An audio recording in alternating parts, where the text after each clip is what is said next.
Assalamualaikum warahmatullahi wabarakatuh. Hamdan wa syukran lillah wa salatan wa salaman ala rasulillah la hawla wa la quwata illa billah. Subhanaka la ilma lana illa ma 'allamtana innaka antal alimul hakim. La hawla wa la quwata illa billah. Allahumma fassalli wa sallim wa barik wa karim ala sayyidina Muhammad wa ala alihi wa sahbihi wa salam. Yang kita hormati seluruh hadirin peserta yang menyaksikan kegiatan syiar ini. Pada kesempatan kali ini kita akan mencoba membahas terkait dengan tema Islam titik 2 syahadatain yang terabaikan.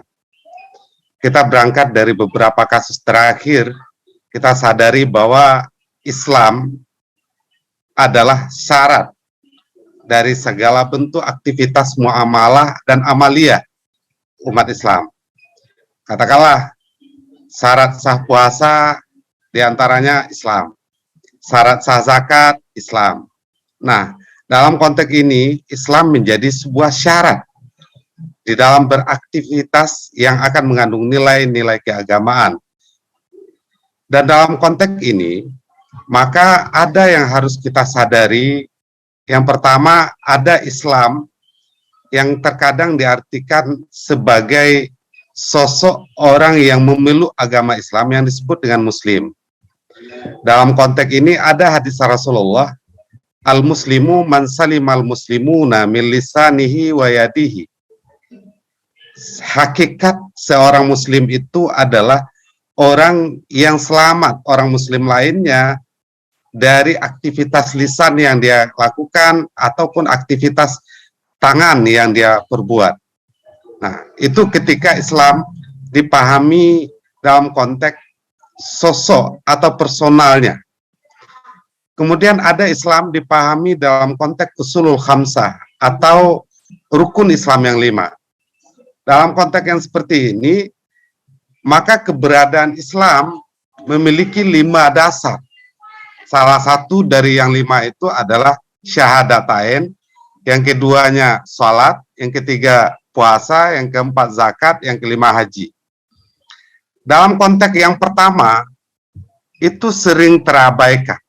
Katakanlah soal sholat, zakat, puasa, haji, itu lazim bagi orang untuk mengerjakan dan melaksanakan sesuai dengan ilmu pengetahuan yang dia peroleh dari beberapa mubalik, bahwa salat dilakukan seperti ini, zakat dilakukan seperti ini, puasa dilakukan seperti ini, dan haji dilakukan seperti ini. Itu lazim diperoleh. Tapi ada hal penting yang terabaikan, itu adalah soal syahadatain ini. Dalam konteks syahadatain, kita dituntut bahwa kita harus menjadi saksi bahwa tidak ada Tuhan kecuali Allah, dan bahwa sesungguhnya keberadaan Rasulullah, Nabi Muhammad adalah Rasulullah. Maka dalam konteks yang seperti ini, jika kita tinjau dari kajian fikih, keberadaan seorang saksi harus kenal dengan apa yang dia persaksikan. Atau paling tidak, dia mengenal, memiliki dalil, memiliki alat bukti, atau memiliki dasar bahwa apa yang dia persaksikan adalah benar. Maka dalam konteks ini, syahadatain sebagai rukun pertama dari rukun Islam, itu sering terabaikan yang hanya dikenal dengan istilah sekedar mengucapkan atau menyebutkan 2 kalimat syahadat. Itu yang paling tren. Lantas tindak lanjut dari apa yang dia sebutkan, asyhadu alla ilaha illallah wa asyhadu anna muhammadar rasulullah, itu jarang ditindaklanjuti ke dalam ranah apa sih dalil dari apa yang dia saksikan itu. Maka dalam konteks ini, keberadaan syahadatain itu tidak hanya sekedar diucapkan atau dilafazkan, tapi lebih kepada konteks bahwa makna hakikat syahadatain itu adalah mengenal zat yang disembah sebelum melakukan sembahan, sekaligus membenarkan dan mengamalkan apa saja yang diajarkan oleh Rasulullah. Itu makna syahadatain. Maka konteks ini, dalam konteks ini, syahadatain yang terabaikan itu adalah bahwa sering dan banyak umat Islam yang lalai untuk memahami dan mengenal zat yang disembah itu sebelum melaksanakan ibadah. Maka dalam konteks ini yang dituntut sesungguhnya di poin pertama rukun Islam itu adalah ma'rifatullah.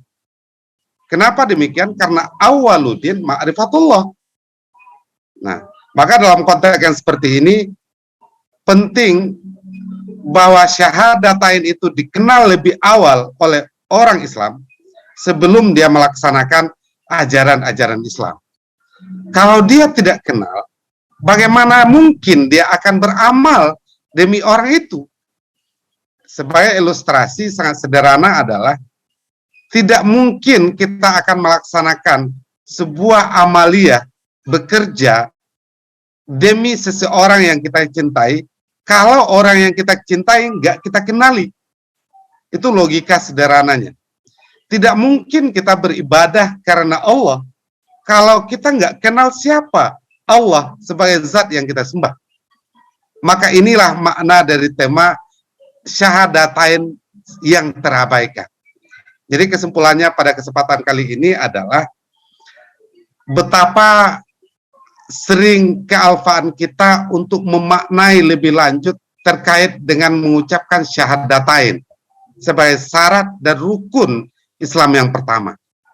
Yang kedua, makna syahadatain asyhadu alla ilaha illallah wa asyhadu anna muhammadar rasulullah itu adalah mengenali Allah sebelum melakukan ibadah. Yang ketiga, hampa atau sia-sia ibadah yang kita lakukan kalau kita tidak mengenali Allah. Kenapa demikian? Karena pembandingnya sangat sederhana. Sulit kita mempercayai seseorang mau bekerja dengan baik dan benar untuk seseorang yang dia cintai kalau dia nggak mengenali siapa yang dia cintai. Mungkin itu yang dapat kita sampaikan pada kultum kali ini. Terima kasih atas segala kekurangan. Terima kasih atas segala perhatian. Mohon maaf atas segala kekurangan. Billahi taufik ila aqwamit thariq wa ilaihi unib. Assalamualaikum warahmatullahi wabarakatuh.